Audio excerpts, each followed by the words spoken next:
এরকম বিপদও যে জীবনে কোনো দিন আসবে তা তমা কোনো দিন স্বপ্নেও ভাবতে পারেনি। এতদিন অতনুদাকে নিজের দাদার মতোই দেখে এসেছে সে। মনে মনে অতনুদাকে সে খুব শ্রদ্ধা করে। মণিদিদির বর অতনুদা। কিন্তু কী যে হয়েছে অতনুদার, আজ বেশ কয়েকদিন ধরে তমাকে উল্টোপাল্টা মেসেজ পাঠাচ্ছে, দেখা করতে চাইছে বারবার। প্রথমবার মেসেজ পেয়ে তমা ভেবেছিল সত্যিই বোধহয় কোনো দরকার আছে, হয়তো মণিদিদির সঙ্গে কোনো ঝামেলা হয়েছে, সেটাই তাকে বলতে চাইছে।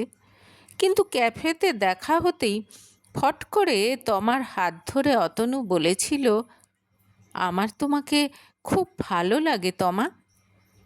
কথাটা শুনে একেবারে আঁতকে উঠেছিল তমা। এরকম কথা শোনাও যে পাপ।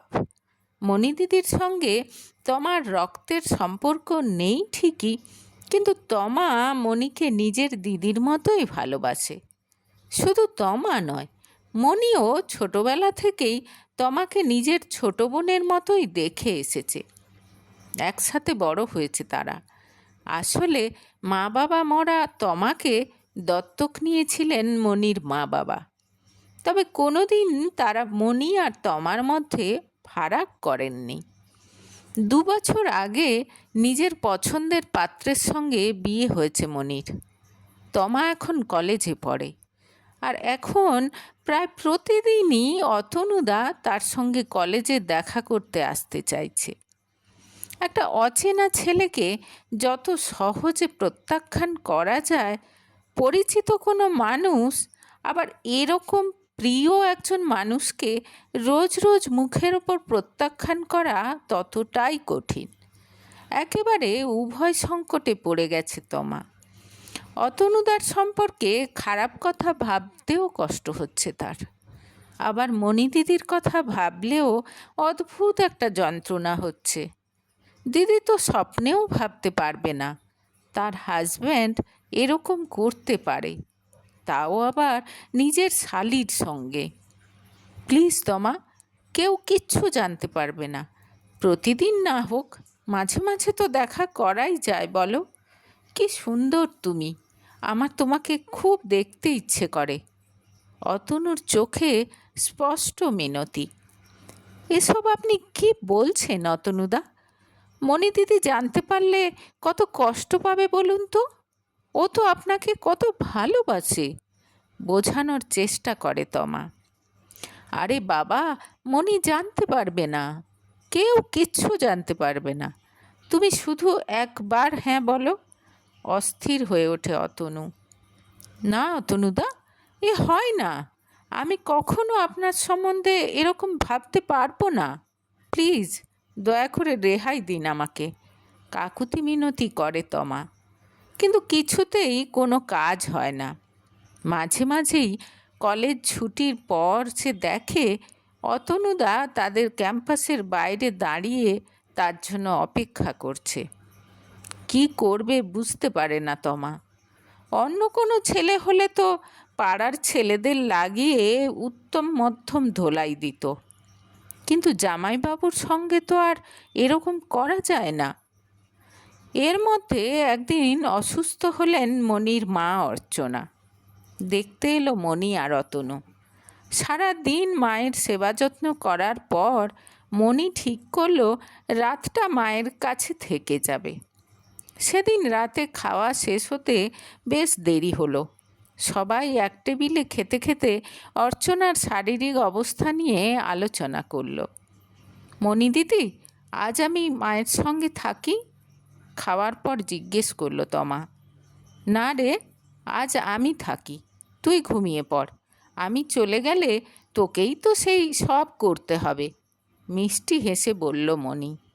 ঘাড় নেড়ে ওপরে নিজের ঘরের দিকে চলে গেল তমা। ঠিক ঘরে ঢুকতে যাবে এমন সময় কেউ হ্যাঁচকা টান মারল তার হাত ধরে। ব্যালকনির দিকটা অন্ধকার। নিজেকে সামলে নিয়ে তমা দেখল অতনুদা। কি হচ্ছে কি? হাত ছাড়ুন বলে হাত ছাড়িয়ে নিল তমা। প্লিজ তমা, তোমার ঘরে আমাকে একবার আসতে দাও। অনেক কথা বলার আছে আমার। চুপচাপ নিজের ঘরে যান, না হলে কিন্তু আমি চেঁচাবো। খুব সাহস তো আপনার, মণি দিদিকে সব বলে দেব আমি। একেবারে ফুঁসে উঠল তমা। তারপর অতনুকে একটা ধাক্কা মেরে দ্রুত পায়ে এসে নিজের ঘরে ঢুকে গেল। নিজের ঘরে বিছানায় শুয়ে শুয়ে বেশ কিছুক্ষণ এপাশ ওপাশ করল তমা। সে চাইছিল না মণি দিদিকে কষ্ট দিতে, কিন্তু পরিস্থিতি যেখানে এসে পৌঁছেছে এবার না বললেই নয়। মনে মনে ঠিক করে নিল সে। পরদিন বাড়ি ফিরে গেল মণি আর অতনু। তমা খেয়াল করল অন্য দিনের চেয়ে একটু বেশি গম্ভীর দেখাচ্ছে অতনুকে। পাত্তা দিল না সে, নিশ্চয়ই বেটা ঘাবড়ে গেছে। পরদিন অনেক ভাবনা চিন্তা করে মণি দিদির কাছে যাওয়া ঠিক করল তমা। আজ না হয় সে না করেছে, এরপর আবার কোন মেয়েকে গিয়ে এরকম পটাবে কে জানে। তার চেয়ে দিদিকে সাবধান করে দেওয়াই ভালো। তমাকে দেখে প্রথমে বেশ অবাক হয়ে গেল মণি। এই তো কালই সে বাড়ি থেকে এলো। বলল, কি রে তুই এমন সময়? কিছু বলিসনি তো? সব ঠিক আছে তো? মা ঠিক আছে? সব ঠিক আছে, তোমাকে কয়েকটা কথা বলার দরকার, মুখ শুকনো করে বলল তমা। তারপর একে একে সব কথা খুলে বলল। ধীরে সুস্থে সব শুনল মণি। তারপর খুব ঠান্ডা গলায় বলল, তোর কাছ থেকে আমি এরকম আশা করিনি বোন। আমাকে যখন অতনু বলেছিল তখন আমি ভেবেছিলাম হয়তো ও ভুল বুঝেছে। এখন দেখছি ও যা বুঝেছে তার চেয়েও সাংঘাতিক মেয়ে তুই। তুমি কি বলছো আমি কিছু বুঝতে পারছি না মনিদি। অবাক হয়ে বলল তমা। তা কি করে বুঝবি বল? এমন ভাব দেখাচ্ছিস যেন কিছুই জানিস না। শেষমেশ অতনুর ওপর তোর নজর পড়ল তমা। কি করে করতে পারলি এরকম? দুধ কলা দিয়ে কালসাপ পুষেছিল বল আমার মা বাবা? অকৃতজ্ঞ। ক্রমশ চড়তে লাগলো মনির গলা। বেশ কিছুক্ষণ পর তমা বুঝতে পারল আসলে কি হয়েছে। অতনুদা এসে মণি দিদির কাছে তার নামে অভিযোগ করেছে। সে নাকি অতনুকে সিডিউস করার চেষ্টা করেছিল। প্রায়ই নাকি সে উল্টোপাল্টা মেসেজ পাঠায়। তমা বুঝতে পারল প্রত্যাখ্যাত হয়ে ছোবল মারার চেষ্টা করে যাচ্ছে অতনু। ছি ছি, তমা ভাবতেও পারছে না তার প্রিয় অতনুদা এত বড় কোম্পানির ইঞ্জিনিয়ার, যাকে সে নিজের দাদার মতো ভালোবাসত, সে এরকম কাজ করতে পারে। মণি দিদিকে অনেক বোঝানোর চেষ্টা করল সে, কিন্তু কিছুতেই তমাকে বিশ্বাস করল না মণি। আর তমার এমন দুর্ভাগ্য যে সে অতনুদার পাঠানো মেসেজগুলো ডিলিট পর্যন্ত করে দিয়েছে। সেগুলো থাকলে তবু প্রমাণ হিসেবে দেখাতে পারত। নেহাত মায়ের এখন শরীর খারাপ, না হলে তোকে ওই বাড়ি থেকে ঘাড় ধাক্কা দিয়ে বার করে দেওয়ার ব্যবস্থা করতাম আমি। বলতে বলতে মনির ফর্সা মুখ রাগে লাল হয়ে গেল। রাগে দুঃখে অপমানে দিদির বাড়ি থেকে বেরিয়ে এলো তমা। মাথা কাজ করছে না তার। অতনুদা যে এত নিচে নামতে পারে সে তো কখনো কল্পনাও করতে পারেনি। সপ্তাহখানেক পর মণি দিদির বাবা, যাকে তমাও বাবা বলেই ডাকে, ব্যবসার কাজে বাইরে গেলেন। আর সেই সময়ে বাবার বাড়ি এসে তমাকে একেবারে ঘাড় ধাক্কা দিয়ে বার করে দিল মণি। মা অসুস্থ থাকায় আর কেউ বাধা দেওয়ার নেই। মাথায় আকাশ ভেঙে পড়ল তমার। কোথায় যাবে সে এখন?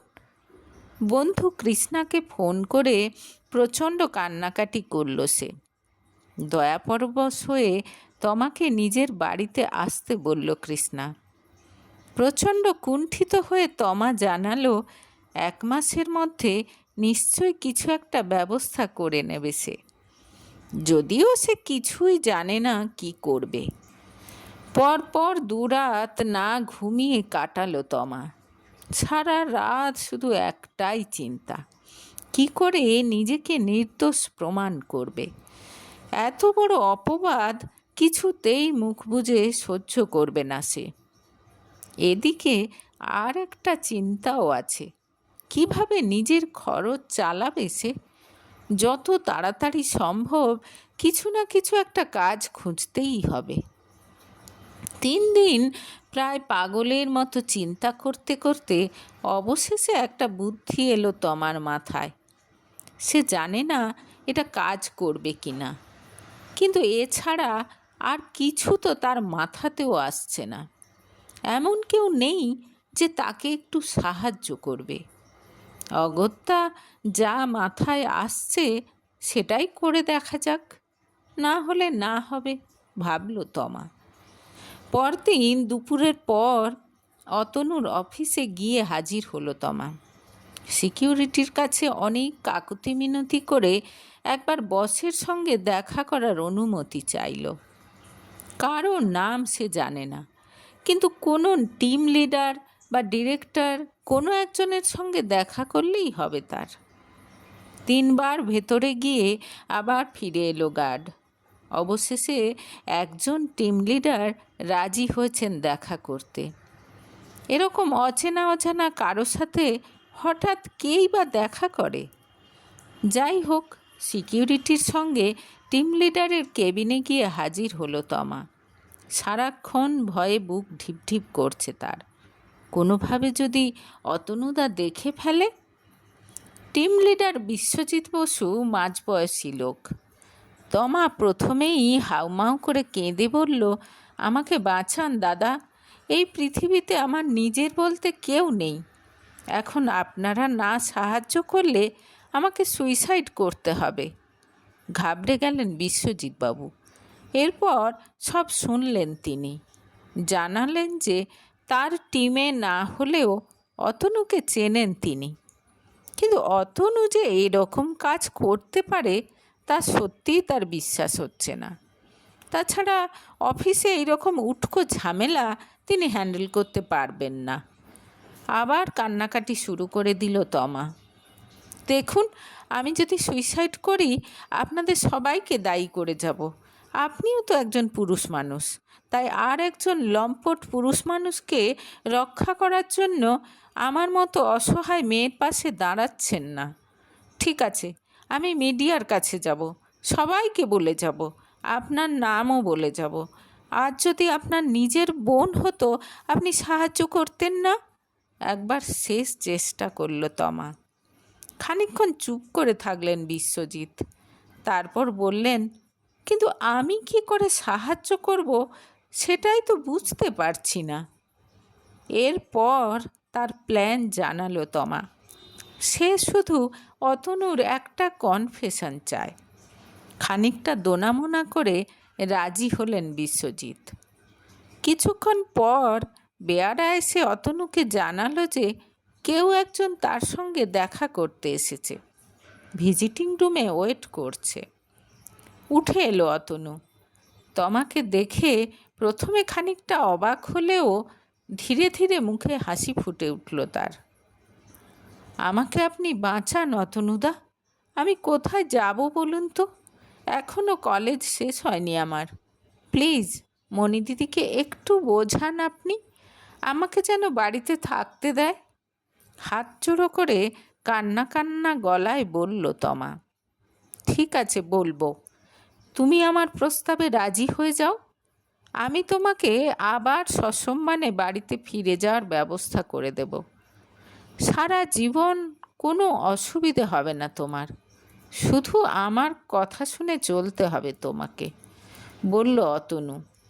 সে জানতেও পারল না তার সব কথা রেকর্ডিং হচ্ছে।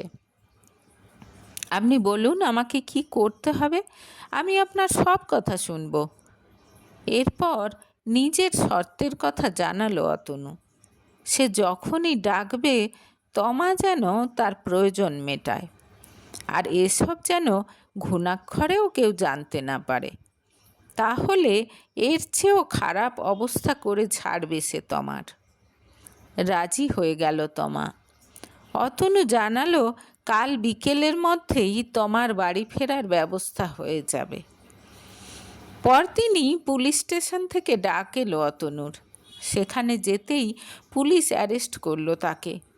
বিশ্বজিৎবাবু নিজে তমার সঙ্গে থানায় গিয়ে কমপ্লেন করেছেন।